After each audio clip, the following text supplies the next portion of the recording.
Saya Simplicius Donatus, Bupati Nagekeo, dengan ini menyatakan mendukung penuh pelaksanaan eradikasi Frambosia di Kabupaten Nagekeo yang akan diasesmen pada bulan April tahun 2025. Semoga Kabupaten Nagekeo bisa terbebas dari penyakit Frambosia.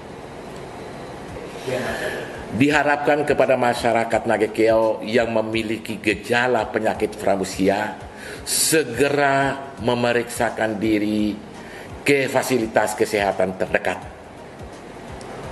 dan berperilaku sehat dan bergaya hidup bersih. Nagekeo bisa bebas dari penyakit Frambosia. Sekian dan terima kasih.